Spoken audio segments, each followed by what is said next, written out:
พี่น้องเอ้ยอีกกำลังล้นถึงเรื่องแต่พี่น้องกับพี่น้องด้วยกัน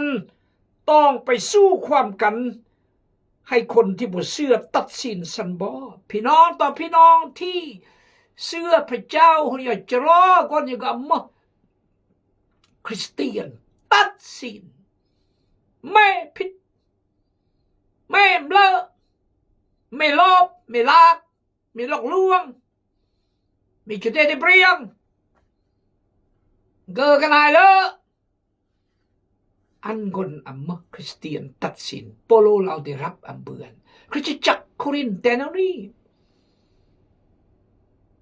โปโลจึงเคยนอมก่อนงาโอเลี้ยงบอดน้ำนมโอมเลี้ยงบอดอาหารแข็งสังมากรังรำเฮจางแกล้ม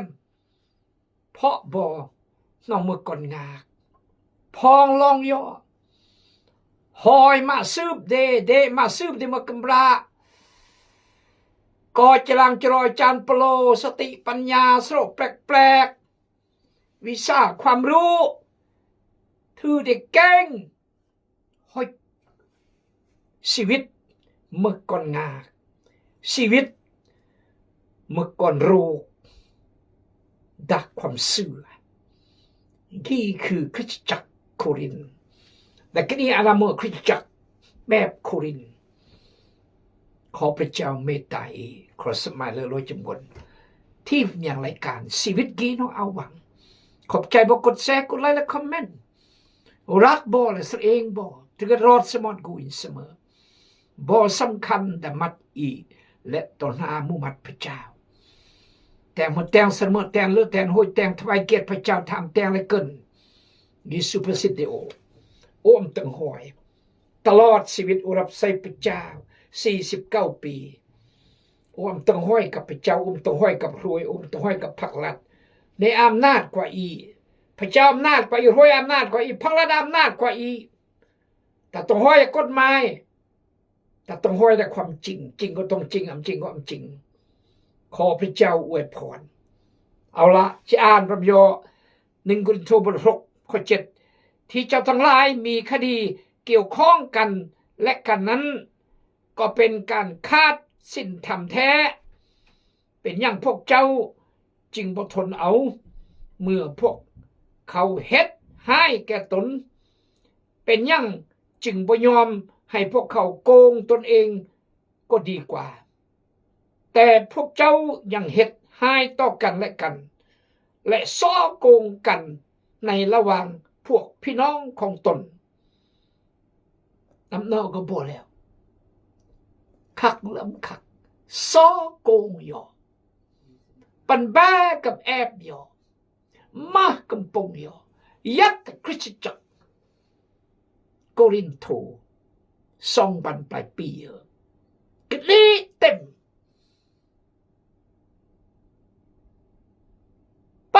พระวิญญาณบริสุทธิ์พระเจ้าเปิดพระคำพระเจ้าอย่างชีวิตกินตำโบลึงตันหาเจเลตันหารอจุเดจุเบือนจุเบจุมาจุอะจุรมาบ่ได้ด้วยเลก็เอาด้วยมนบ่ได้ด้วยกลก็เอาคาถาบ่ได้ด้วยปัญญาก็เอาอาวุธบ่ได้ด้วยมนุษย์ก็เอาเทวดาสัวมาสู้เพื่อจะเบือนมาเมื่อลำจะมือเกวงการโลกและวงการคริสเตียนก็ตาอันอีอาชีวิตแมบเกอร์สิทธยาพิบาลคู่สอนอาจารย์เพื่ออีจิจอยสมาชิกพี่น้องโปโลเล่าตอนนี้กำลังบอมอาเมื่อว่าที่สัตย์ซื่อเลอะหน้าเคารพนับถือแต่งตั้งอันแก้ไขปัญหาประธานสุนแขวงสุนเมืองสิทธยาพิบาลผู้ปกครองจะต้องเมื่อคนที่เปรียงนับถือและเปรียงเคารพและเปรียงยำแยงและเปรียงเสื้อถือเล่าและเปรียงยำเล่าและเปรียงยั่งแต่บางบัดเมื่อประธานกันนี่อันเปรียงบรามโอเม เมกถ้าคนก็หมดตำหนิประธานนั่นแหละประธานนี่ก็จัดการโลดนะศาสนาจารย์ประธานต้องหมกคนที่เบี่ยงนับถือและเบี่ยงเคารพจึงจะแก้ปัญหาเบื่อนร่วมอยู่อธิษฐานพยงพกรพระมาบริสุทธิ์ขน้อยหุสึกจูปวดยับมัดกูนแต่ละคนแต่ละคดีแต่ละปัญหาที่คริสเตียนกำลังกวนยอที่ควรจะเกิดแต่ก็เกิดขอพระเจ้าเมตตาขอพระเจ้าทรงนำขณะอธิษฐานฝากคดีต่างๆที่พี่น้องฟ้องยอขอพระเจ้าทรงนำขอพระคำพระเจ้าดัสกีเกิดเปลกกรางชีวิตอีอธิษฐานยื้อพระสุกิจเจ้าอาเมนพวกเราหนึ่งเก้อพี่น้องที่บอกประดังโรยอักคดีเกี่ยวข้องยอกนี้ก็เมื่อการคาดสินทำแท้ว่าแต่อีเรื่องเกิดขึ้นในคริสตจักรระหว่างคริสเตียนกับคริสเตียนก็แสดงว่าตรเต็จากมาตรฐานเด็กพระเจ้าแล้วตรเต็จากมาตรฐานว่าแต่เพียง95 สัญญาพิบาลกันนี้มักกมูลสัญญาพิบาลกันนี้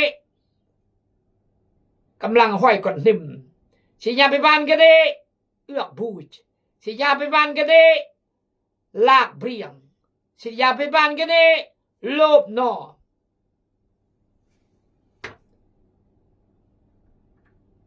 แสดงว่าตกระดับ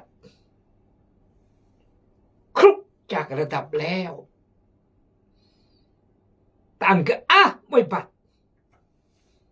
พี่น้องจะมาอยู่ตาซิโอนแต่งเวียกรวด30-40 ปลายปีบ่เรื่องจุ่มกึ้นเรื่องเมียกมูลเรื่องอำนาจจะตอบพี่น้องเด็กเรื่องเรื่องจะ95 สาวบุเมียบุกมูลหรืออันดาเมกเรื่องเรื่อง95 สาวบุยเอื้องมากอันดาเมกเรื่องเรื่อง95 สาวนี่ห้อยก่อนนึ่งบนกำอันดาเมกแต่เมกไม่แนวมากซีโอนใส่อำนาจซีโอนปืนคือใส่อำนาจดีที่เรียน95แต่เมื่อก่อนนี่ก็มูเมื่อเรื่องตู้จากเมื่อก่อนต่อสู้เราจะมาคนต่างประเทศแล้วเราจะมาเมื่อตั้งแต่ก็มู่ตั้งแต่แล้วเปิดหลักฐานเปิดข้อมูลความจริงเราเลื่อนลอยนรสอูสู้ถ้าทีโอแล้วรอโซเดโอกันนี่มาปืนคือแล้วเหมือนพี่น้องวิ่งกันนี่แหละโซมือเรกลิงเนาะโซมือจุงกุลมัดตอกหมูตอกมัดเนาะก็สับปืนคือขี้องก็อันปฏิเสธถ้าจะก็ซะสิ่งท่าทีแบบกี้นิสัยแบบกี้คาแรคเตอร์แบบกี้ลักษณะบุคลิกแบบก็หอยเบียงทื่อซะคุณคือขี้องก็ยอมรับถ้าเป็นเราสิ่งไม่แต่งแบบนี้เมื่อกี้นี่แหละเมื่อความเป็นคือขี้องเต็มก็ปฏิเสธอันเบื่อนเพราะก็แต่งแนวนี้แท้ก็มึกนิสัยดิคาแรคเตอร์ดิบุคลิกดิ เปลี่ยนอำเภอเงินเยอะกายอย่าเก้อโตกำระโตกอนโอ้ก็ลดแนวเนาะโตมูคู่พักพวกทีมงานโอ้ก็ลดแนวเนาะนี่คืออาจารย์เปโลเราอ่านติมอีกที่บอกไปตั้งร้อยอาคดีเกี่ยวข้องย่อและย่อกันนี้ก็เมื่อการขาดสินธรรมแท้ขาดแล้วสินธรรมขาดแล้วไม่กลีย่อเที่ยงย่อบรามย่อโจมตีย่อตันละย่อดักคริจักขาดแล้วตระติดแล้วลดระดับแล้วขาดสินธรรมแล้วต่อย่อมาละมัวเป็นยังพวกเจ้าจึงบททนเอาสิแต่เมื่อบ่อดทนเพิ่นปั๊มเอากกเฮาต้องลกเอาหากเพิ่นไปเสียงกว้างเฮาต้องย่างเสียงเต้าอดส้มอย่าได้กินหวานอดทานอย่างไรบุญอดคุณอย่างเป็นพระเจ้าอดบ่ปากบ่เว้าบ่เสียเบียเสียเงินเก่าอดเก่าเงื่อนจะได้ตอนเงินตอนคำแต่เมื่อบ่อดบ่รู้แล้วอดค่อยโหยอำเกิดเรื่องแต่มากบัดอีกก็อดอำเบือนยะตอกย่อประกายเมลาโอบาลาโอก็ลงประกายบาลึงโอก็ลงประกายบาจุกุลบันโอก็จุกุลมัดบาประกายบาไรโอก็ไรบาตบโตก็ตบโตทำนองนี้พอโลเต็มหมดบ่มอดทนเมื่อพวกเขาเฮ็ดให้แก่ตนเมื่อนอร้ายเสดีก็ลงอดทนดูเพื่อกิจบานปลายกิจขยายมันโปรบอกจะร้ายก็ร้ายจำแต่อันมันบริกูดน้องยัดเกียดยัดร้ายยัดนี่ก็รึงงรนี่คืออาจารย์ปลูกบอกเป็นยังจึงบ่ยอมให้พวกเขาโกงตนเองก็ดีกว่าอันนโกงได้เองซะจะเปิดก็เปิดจะมาก็มาจะโกงก็โกงจะลบลำโบก็ลบจะลบแบะก็ลบจะลบเตะก็ลบจำยะก็อำมากลำมือเม็ดลำโบแย่พระเจ้าจะอวยพรนอนลบลำโบไม่โตพระเจ้าจะอวยพรเราได้4-5 โตพระเจ้าจะทอกเทพระพรพ่อวิสโอสัตซื่อและโออดทนโอ้โศกประกายร้ายไปเยอะทำนองกี้อาจารย์โปรดเตือนพี่น้องโครินโตและอีโรจำกลเอเมนย่าแต่พวกเจ้ายังเฮ็ดให้ต่อกันและกันพูนข้อ8 1 โครินโตบท ข้อ 8แต่บอกกันลังประกายร้ายไปเยอะต่อยอละยอสอกงยอระหว่างพวกพี่น้องของตนต่อยกันเมื่อก็จุสนะเมื่อก็ยอมเสียเปรียบเมื่อก็แสดงสำคัญเมื่อก็อันเสียหน้าเสียตาเพียก็เมื่อแล้วเมื่อถ้าพระวิญญาณสถิตอยู่อีกจะต้องอาชีวิตที่ยอมเสียเปรียบและจะเบื่อเปรียบยอมเสียวาดและจะขาดทุนสิกีครอนอีรับพระคำพระเจ้าที่อาจารย์ปลูกหมอก1